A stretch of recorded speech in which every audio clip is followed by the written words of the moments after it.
Soy Mia. Tengo 25 años y trabajo como desarrolladora de software en Seattle. Déjame decirte que esto está a un mundo de distancia del lugar donde crecí. Mi camino hacia la independencia no ha sido fácil, pero todo comenzó cuando escapé del control de mi madre. Para entender dónde estoy ahora, necesitas saber de dónde vengo. Crecí en un pequeño pueblo cerca de Portland, viviendo bajo el régimen opresivo de mi madre, Eleanor. Mi infancia fue cualquier cosa menos ordinaria. Desde que tengo memoria, mi madre controlaba cada aspecto de mi vida. No había mesadas, ni fiestas de pijamas con amigas, y mucho menos espacio para la rebeldía. Si hacía algo que ella consideraba incorrecto, el castigo era severo. A veces era quedarme sin cenar, otras, perder el acceso a las cosas que más amaba. La libertad que veía disfrutar a otros niños era para mí un sueño inalcanzable. Aunque me destacaba en la escuela, mi madre siempre estaba ahí, empujándome hacia lo que ella creía que era lo mejor. Ella eligió la universidad a la que debía asistir, insistiendo en que era la mejor opción para mi futuro, sin importar mis propias preferencias. Quería estudiar en una ciudad llena de vida y energía, pero mi mamá insistió en que fuera a una universidad más pequeña y cerca de casa. Sentía que estaba decidida a mantenerme bajo su control, sin importar lo que yo quisiera. Sin embargo, fue en la universidad donde, por primera vez, vislumbré la posibilidad de ser libre. Logré tomar algunas decisiones por mi cuenta, y después de graduarme, aproveché la oportunidad para mudarme a Seattle. Conseguí un trabajo en una reconocida empresa de tecnología, y por primera vez en mi vida sentí que realmente estaba viviendo para mí. Encontré un apartamento acogedor en un edificio cerca del centro de la ciudad. Era pequeño, pero era mío, y lo sentía como mi refugio. La vida en Seattle, en mi fortaleza de independencia, fue un cambio emocionante. Me deleitaba con las cosas simples, caminar al trabajo, elegir mis propios alimentos y organizar mi propio horario. Los primeros meses fueron increíblemente normales, incluso maravillosos, pero con el tiempo, empecé a notar cosas extrañas, llamadas telefónicas inusuales, mensajes raros, nada concreto, pero lo suficiente para inquietarme. Lo dejé pasar, atribuyéndolo a mi paranoia por el control excesivo que viví en el pasado. Una noche, mi vecino, el señor Carter, llamó a mi puerta. Él es diseñador gráfico, un poco mayor que yo, con un comportamiento amable y un físico delgado. Mia, ¿puedo hablar con usted un minuto?, preguntó con una nota de preocupación en su voz. Claro, señor Carter. ¿Qué pasa?, respondí, tratando de ocultar mi nerviosismo. Parecía realmente preocupado. Acabo de ver a alguien actuando de manera sospechosa cerca de su apartamento. Pensé que debía decírselo. Podrían estar intentando entrar. Mi corazón se aceleró. No había notado nada fuera de lo normal, pero la idea de un intruso hizo que se me helara el estómago. ¿Estás seguro? Quiero decir, podría ser alguien que solo pasaba por aquí. Estoy seguro. Creo que debería revisarlo, dijo con firmeza. Mi mente daba vueltas mientras abría la puerta de mi apartamento y entraba. Todo parecía estar en su lugar, pero mi ansiedad estaba por las nubes. Justo cuando estaba a punto de relajarme, vi algo por el rabillo del ojo, un bolso que definitivamente no era mío. Era una elegante pieza de diseño y estaba justo ahí, sobresaliendo. Estaba a punto de llamar a la policía cuando noté una nota dentro del bolso. Mis manos temblaban mientras la desdoblaba. Era un mensaje de mi madre. Asterisco, lo siento, Mia, tenía que venir. Te he estado observando. Necesitaba saber si estabas bien. Mi aliento se atoró en mi garganta. No podía creerlo. Mi madre, Eleanor, había estado en mi apartamento. Sentí una oleada de ira y traición. ¿Cómo me había encontrado? El bolso había sido un regalo de ella, uno de tantos a lo largo de los años. Nunca pensé mucho en él, pero ahora me daba cuenta, tenía un dispositivo de rastreo oculto. Ella había estado monitoreando cada uno de mis movimientos. Me volteé hacia el señor Carter, que me había seguido al apartamento. Mi madre, ella me ha estado rastreando. Debe haber puesto un dispositivo en este bolso. No puedo creer que invadiera mi privacidad de esta manera. El rostro del señor Carter se llenó de preocupación y empatía. Lo siento mucho, Mia, eso es una gran invasión a tu privacidad. No te lo mereces, dijo el señor Carter con simpatía. Necesito confrontarla, respondí con la voz temblorosa. Ella no tiene derecho a hacer esto. Sabía que tenía que actuar rápido. Los siguientes pasos eran cruciales. Esto era más que un simple abuso de confianza. Era el momento de decidir si permitiría que el control de mi madre continuara o si tomaría una posición firme por mi propia vida. Mientras hacía planes para enfrentarla, una mezcla de miedo y determinación me invadió. Sabía que enfrentarla sería doloroso, pero también era un paso necesario para liberarme de su sombra. La libertad que había abrazado con tanto entusiasmo en Seattle ahora parecía estar en peligro, y tenía que recuperar el control de mi vida de una vez por todas. El descubrimiento del dispositivo de rastreo oculto me dejó aturdida. No podía creer que Eleanor hubiera cruzado una línea tan grande. Mi vida en Seattle se suponía que era mi escape, mi oportunidad de respirar libremente lejos de su control dominante, pero su intrusión era un escalofriante recordatorio de que aún seguía atada a ella. Al día siguiente, tomé una decisión. Respiré hondo y me dirigí a la dirección que me habían dado. Era un pequeño apartamento deteriorado, no lejos de donde crecí. No era lujoso, pero parecía suficiente para ella. Mientras caminaba hacia su puerta, mi corazón latía con fuerza. Toqué y, después de un largo momento, ella abrió. Mía, dijo, su voz traicionando una mezcla de sorpresa y culpa. No te esperaba. Entré con mi ira apenas contenida. ¿No me esperabas? Me has estado rastreando con un dispositivo oculto, y aún te sorprendes. Su rostro se llenó de remordimiento. Solo quería asegurarme de que estuvieras bien. No quise hacerlo, no quise invadir tu privacidad. La interrumpí, mi voz temblando. Has estado siguiendo cada uno de mis movimientos. Mamá, esto no se trata de seguridad, se trata de control. Nunca me dejas ser libre. Los ojos de Eleanor se llenaron de lágrimas, pero su postura defensiva permaneció. Lo he hecho todo por ti, solo estaba tratando de mantenerte cerca, para que me ayudes. Casi grité, sintiendo que las palabras se atoraban en mi garganta. Al decidir todo por mí, tengo 25 años. Mamá, soy un adulto, necesito vivir mi propia vida. Sus lágrimas finalmente se derramaron. Lo siento, Mía, no supe cómo soltarme. He cometido errores, pero no sabía cómo arreglarlos. La miré fijamente, sintiendo una mezcla de lástima y frustración. No basta con disculparte por rastrearme. Mamá, necesitas entender qué tan profundo ha llegado tu control. Fue entonces cuando ella reveló algo que no esperaba. He estado luchando financieramente, quería pedirte ayuda, pero no sabía cómo. Su confesión me golpeó como un puñetazo en el estómago. ¿Querías pedirme dinero, después de espiarme? Eleanor asintió, su voz apenas un susurro. He estado endeudada, gastando más de lo que debía. Pensé que tal vez, si te mantenía vigilada, podría encontrar una manera de arreglar las cosas. Sentí una ira fría creciendo dentro de mí.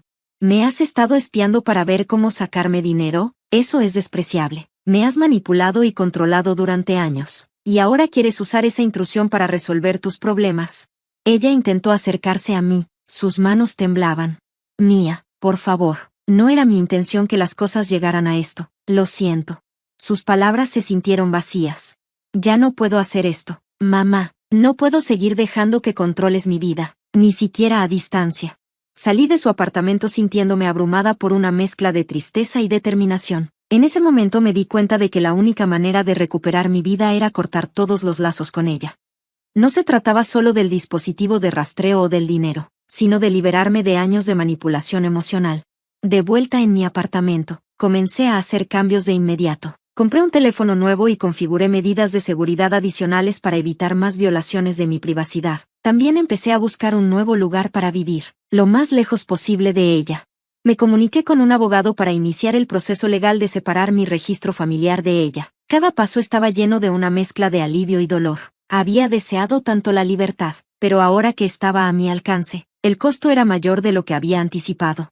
No se trataba solo de alejarme físicamente de mi madre o de retomar el control de mi vida. Era un proceso de reconstruir mi sentido de identidad y autonomía.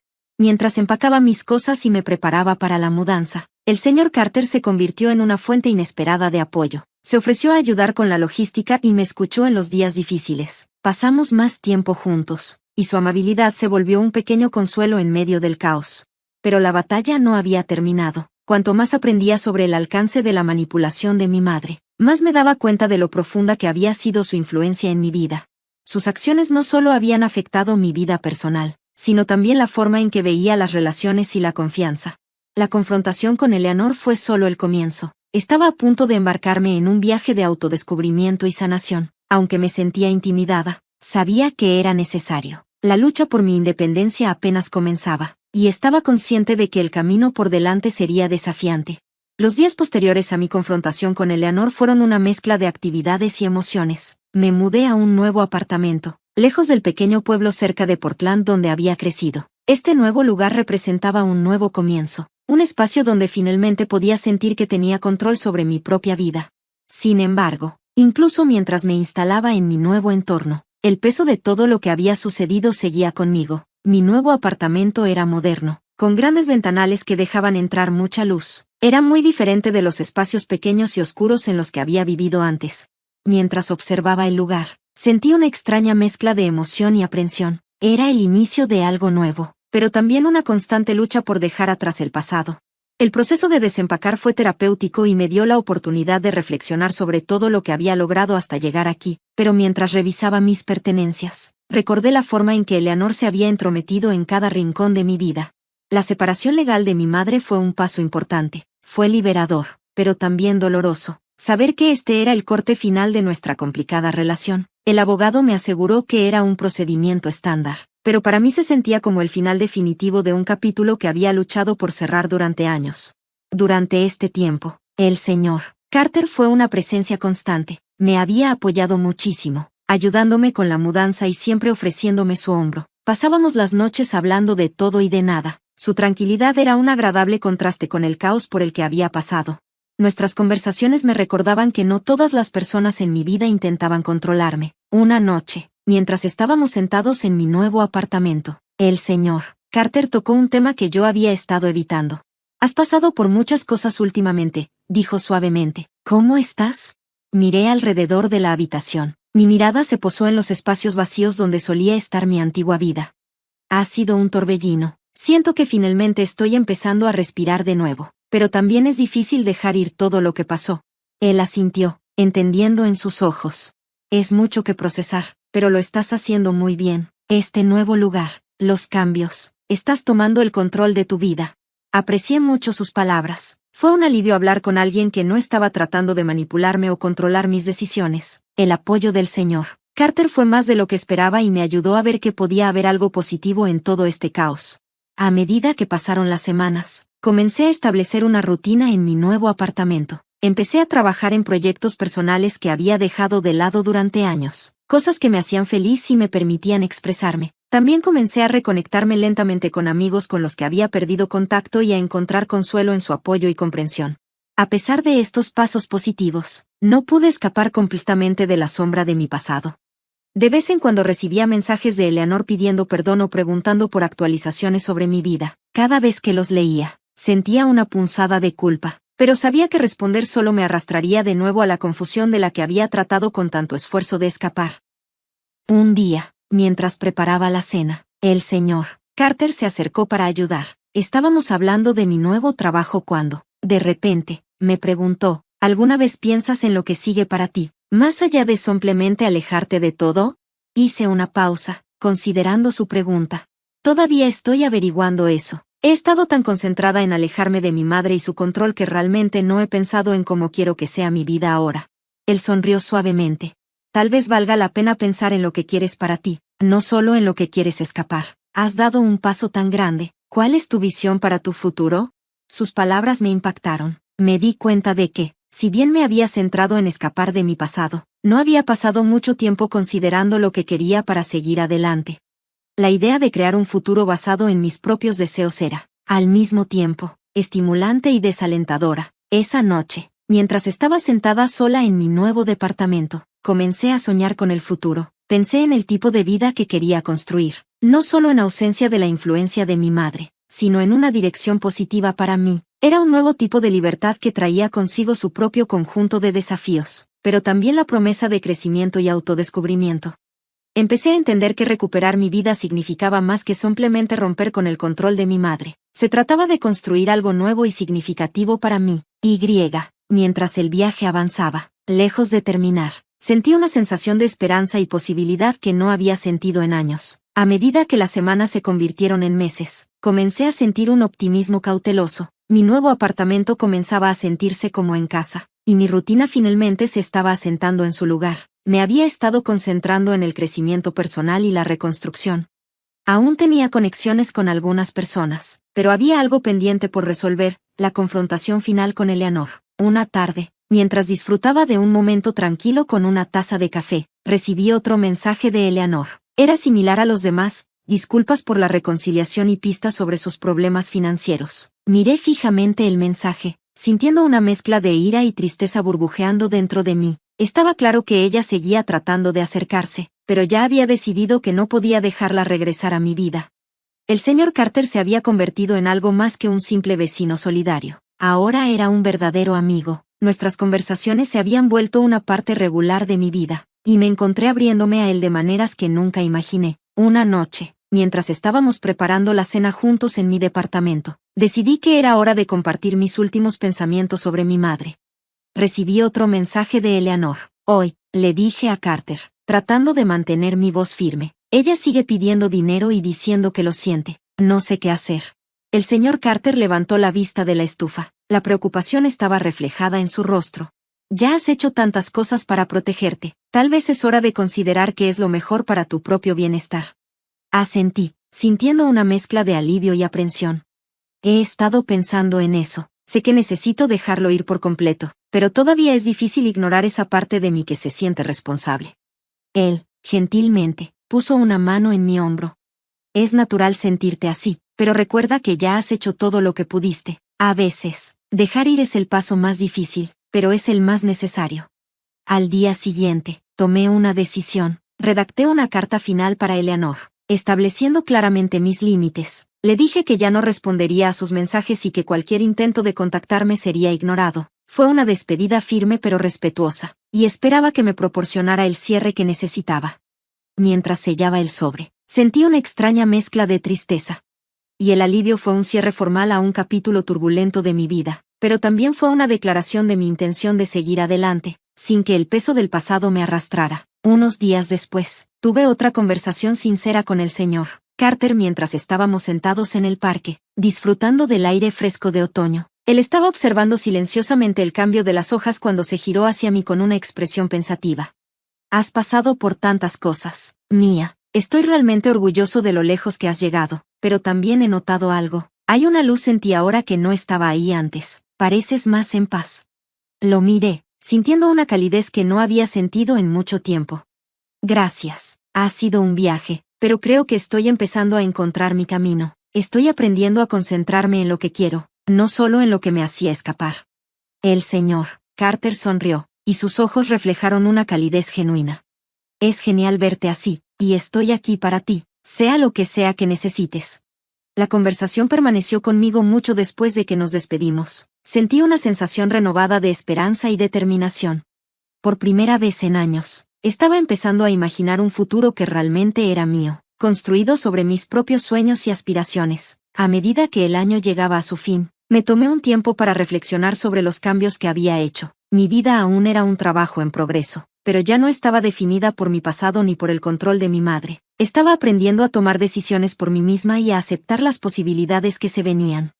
Una noche, mientras miraba las luces de la ciudad desde la ventana de mi apartamento, pensé en todo lo que había pasado. Era una extraña mezcla de orgullo y alivio saber que había salido más fuerte del otro lado. Todavía había incertidumbre, pero también había la promesa de nuevos comienzos. Al final, no se trataba solo de liberarme de la influencia de mi madre, sino de encontrar mi propio camino y tener el coraje de recorrerlo. Y como lo esperaba, independientemente de lo que me deparara el futuro, sentí una sensación de paz al saber que, por primera vez en mucho tiempo, tenía realmente el control de mi propia vida. Mi nombre es Fernanda Vázquez, tengo 27 años y durante los últimos 5 años he trabajado como analista financiera en Corporativo Hernández, una empresa mediana de construcción. Mi jefe, Rodrigo Hernández, cree que soy una empleada promedio más.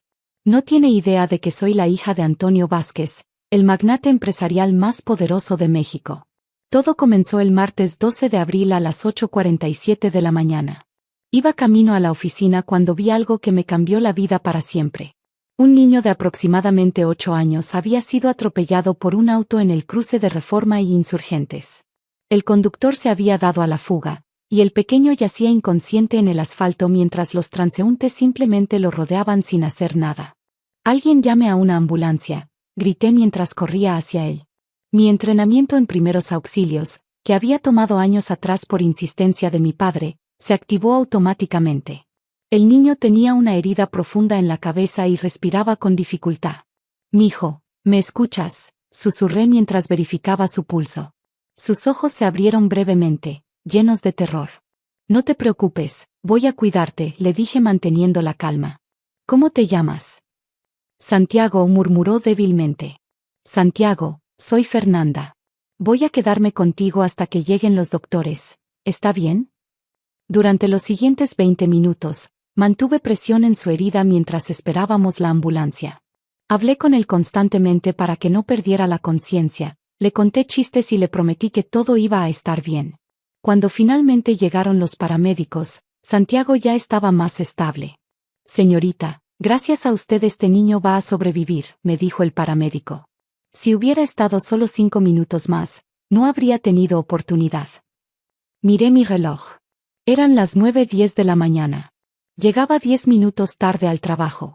Cuando entré a la oficina, todos los empleados estaban reunidos en la sala de conferencias. Rodrigo había convocado una junta de emergencia para las 9 de la mañana exactas, algo que no sabía por haber estado salvando una vida. Buenos días, dije en voz baja, tratando de entrar discretamente. Fernanda Vázquez. La voz de Rodrigo resonó por toda la oficina. ¿Dónde diablos estabas? Disculpe, señor Hernández, hubo una emergencia en el camino y... ¿Una emergencia? Se levantó de su silla, su rostro enrojeciendo. ¿Qué tipo de emergencia es más importante que tu trabajo? Un niño fue atropellado y necesitaba ayuda médica inmediata, expliqué tranquilamente. Tuve que quedarte hasta que llegara la ambulancia. Mentiras, gritó, golpeando la mesa. Siempre tienes una excusa, Fernanda.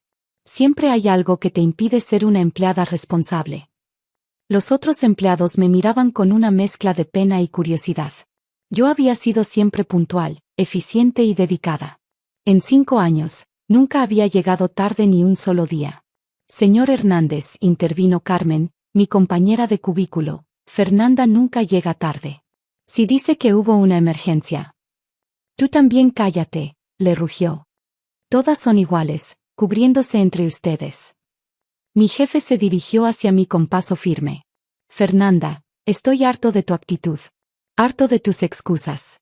Harto de tu mediocridad. Mi mediocridad, repetí, sintiendo como mi paciencia comenzaba a agotarse. En los últimos 2 años, mis análisis financieros habían salvado a la empresa de 3 bancarrotas potenciales. Había identificado oportunidades de inversión que generaron más de 50 millones de pesos en ganancias. Había reestructurado el departamento de costos y aumentado la eficiencia operativa en un 40%. Sí, tu mediocridad, continuó. Eres una empleada del montón. Sin ambición, sin dedicación, sin futuro. Entiendo, dije manteniendo la voz tranquila. ¿Hay algo más? Sí, hay algo más. Su sonrisa era cruel. Estás despedida. Inmediatamente. El silencio en la sala era absoluto. Mis compañeros intercambiaron miradas incómodas. Carmen abrió la boca para protestar, pero la detuve con un gesto. Muy bien, respondí con calma. ¿Podría tener eso por escrito? ¿Por escrito? Se burló. Claro que sí. Quiero que quede registro de que Fernanda Vázquez fue despedida por tardanza, irresponsabilidad y falta de compromiso laboral. Mientras escribía mi carta de despido, seguía hablando. ¿Sabes qué, Fernanda? Nunca serás nada en esta vida. Nunca tendrás éxito. Eres una mediocre que se conformó con trabajar para otros en lugar de construir algo propio. ¿Algo propio?, pregunté, genuinamente curiosa. Sí, algo propio. Pero claro, para eso necesitas visión, talento y agallas. Cosas que tú no tienes. Firmé la carta sin leerla. Gracias por la oportunidad de trabajar aquí, señor Hernández. Espero que la empresa siga creciendo. Oh, no te preocupes por nosotros, dijo con arrogancia. Acabamos de cerrar el contrato más importante de nuestra historia. Una corporación gigante acaba de comprarnos. Vamos a crecer más que nunca. Qué buena noticia, sonreí. ¿Puedo preguntar cuál corporación? Grupo Vázquez, respondió con orgullo. El imperio del magnate Antonio Vázquez. Ahora vamos a ser parte de una de las empresas más poderosas del país. Interesante, murmuré.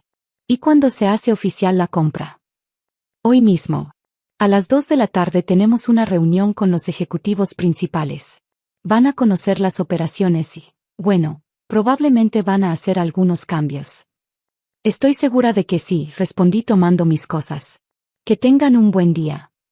Salí de la oficina con una extraña sensación de libertad. Mientras caminaba hacia mi auto, saqué mi teléfono y marqué un número que conocía de memoria. Papá, soy Fernanda. Hija, ¿qué tal? ¿Cómo va todo en el trabajo? Acabo de renunciar. ¿Renunciaste? ¿Por qué? Porque llegué 10 minutos tarde por salvar la vida de un niño atropellado, y mi jefe me despidió diciéndome que nunca sería nada en la vida. El silencio del otro lado de la línea fue largo.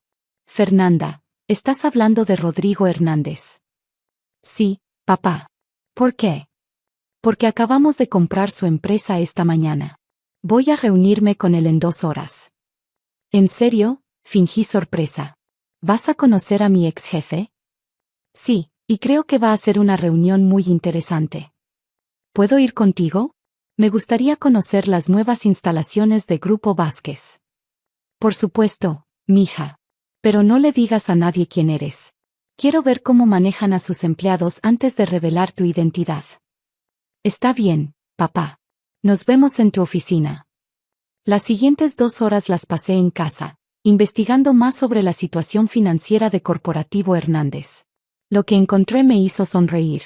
La empresa estaba en problemas serios. Sus últimos 3 proyectos habían fracasado, tenían deudas significativas con proveedores, y su flujo de caja era crítico. Sin embargo, había un archivo que me llamó la atención. Era un análisis que yo había preparado 6 meses atrás, sugiriendo una estrategia de reestructuración que podría salvar la empresa. Lo había entregado a Rodrigo, pero aparentemente nunca lo había leído. A las 1:30 de la tarde estaba en la oficina de mi padre, ubicada en el piso 45 de la Torre Vázquez.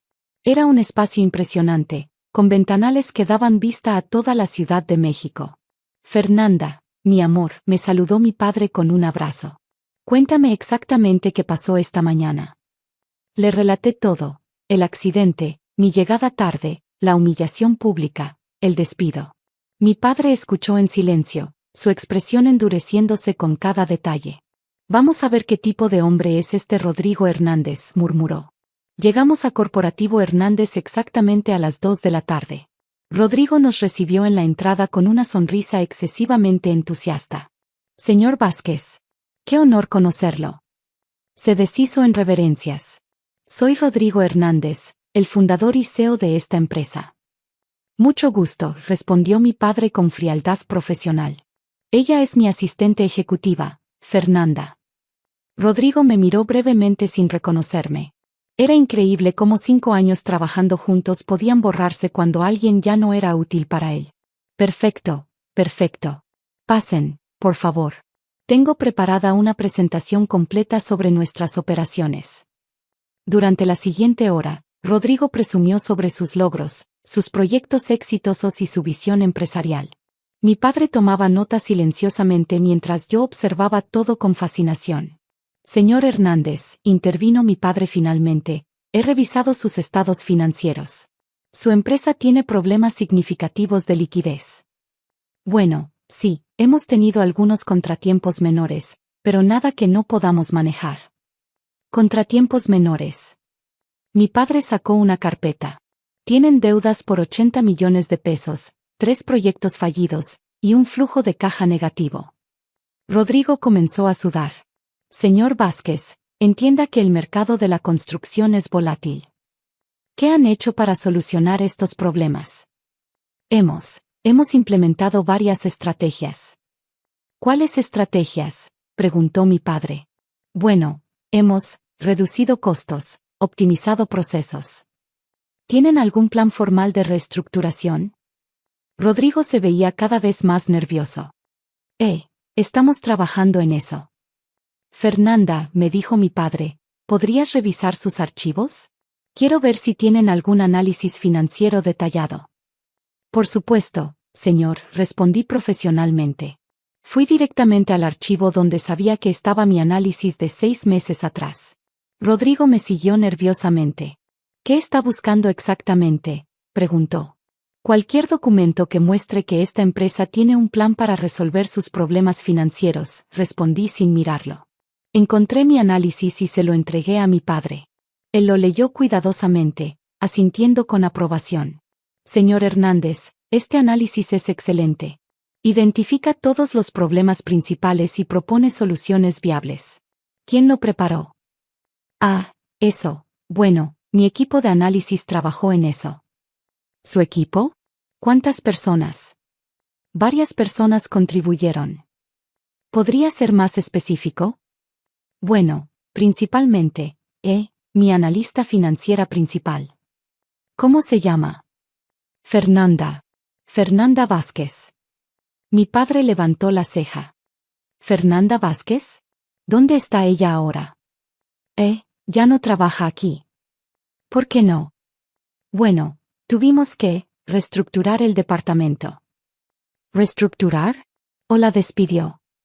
Rodrigo tragó saliva. Fue una decisión mutua. Señor Hernández, la voz de mi padre se volvió peligrosamente tranquila. ¿Podría explicarme exactamente por qué despidió a la persona que preparó el único análisis competente que he visto en esta empresa? Ella. Había problemas de puntualidad. ¿Problemas de puntualidad? Sí, llegaba tarde constantemente. ¿Constantemente? ¿Con qué frecuencia? Bueno, esta mañana llegó tarde. ¿Esta mañana? ¿La despidió por llegar tarde una vez? No fue solo por eso. Rodrigo sudaba profusamente. Tenía problemas de actitud, de rendimiento. Problemas de rendimiento. Mi padre señaló el análisis. ¿La persona que escribió esto tenía problemas de rendimiento? Bueno, no exactamente. Señor Hernández, ¿por qué llegó tarde esta mañana? No sé. Probablemente se quedó dormida o algo así. ¿Probablemente? ¿No le preguntó? Bueno, sí, ella mencionó algo sobre un accidente. ¿Un accidente? Dijo que había ayudado a un niño atropellado, pero obviamente era una excusa. Obviamente. Mi padre se levantó. ¿Verificó si era cierto? No era necesario. Siempre tenía excusas. ¿Siempre? ¿Cuántas veces había llegado tarde antes? Bueno. ¿Cuántas veces, señor Hernández? Nunca, admitió finalmente. ¿Pero qué? Pero su actitud era. Fernanda, me dijo mi padre, ¿podría salir un momento? Quiero hablar con el señor Hernández en privado. Por supuesto, señor. Salí y esperé en el pasillo. A través de la puerta podía escuchar la voz elevada de mi padre, aunque no distinguía las palabras. Después de 10 minutos, la puerta se abrió. Fernanda, pasa por favor. Entré y vi a Rodrigo completamente pálido, sudando y temblando ligeramente. Señor Hernández, dijo mi padre con voz firme, quiero presentarte formalmente a Fernanda Vázquez. Mi hija. El mundo de Rodrigo se derrumbó. Su rostro pasó de pálido a verde en cuestión de segundos. Su hija. Sí, mi hija. La misma persona que despidió esta mañana por llegar tarde después de salvar la vida de un niño. No sabía. Por supuesto que no sabías. Porque no te molestaste en verificar su historia. Porque no valoraste su trabajo. Porque decidiste humillarla públicamente basándote en tus prejuicios. Señor Vázquez, por favor, ¿puedo explicar? No hay nada que explicar. Has demostrado exactamente el tipo de líder que eres. Mi padre se dirigió hacia mí. Fernanda, acabamos de comprar esta empresa. ¿Te interesaría dirigir la reestructuración? Me encantaría, papá. Perfecto. Serás la nueva directora general de Corporativo Hernández. Rodrigo parecía a punto de desmayarse. ¿Directora general? ¿Pero yo? Usted será transferido a una posición más apropiada, respondió mi padre. Fernanda decidirá exactamente cuál. Los siguientes meses fueron transformadores. Implementé el plan de reestructuración que había preparado, saneé las finanzas, renegocié las deudas, y convertí la empresa en una de las constructoras más exitosas del país. Rodrigo fue transferido a una posición de analista junior bajo mi supervisión directa. Cada mañana llegaba temprano, Trabajaba diligentemente, y me trataba con el respeto que nunca me había mostrado antes. Fernanda me dijo un día, quiero pedirte perdón por todo lo que te hice. Rodrigo, no fue personal. Simplemente demostraste que no eras la persona indicada para dirigir esta empresa. Me darás una oportunidad de demostrar que puedo cambiar. Todos merecemos una segunda oportunidad, sonreí. Pero las segundas oportunidades se ganan con trabajo, no con disculpas. En cuanto al niño que había salvado, Santiago, me convertí en su mentora. Sus padres, eternamente agradecidos, se convirtieron en amigos cercanos. Santiago recuperó completamente y ahora estudia medicina, inspirado por lo que vivió ese día. Fernanda me dijo en una visita, cuando sea doctor, quiero ayudar a las personas igual que tú me ayudaste. Santiago, lo que más me enorgullece no es que me recuerdes como la persona que te salvó, sino como alguien que te enseñó que siempre vale la pena hacer lo correcto. La ironía no se me escapa. 10 minutos de tardanza por salvar una vida me llevaron a descubrir mi verdadero propósito profesional. A veces, las interrupciones más inesperadas nos guían hacia nuestro destino. Y cada mañana, cuando llego puntualmente a la oficina que ahora dirijo, recuerdo las palabras de Rodrigo, nunca serás nada en esta vida. Sonrío, porque tenía razón en una cosa, ya no soy la empleada que era antes. Ahora soy mucho más.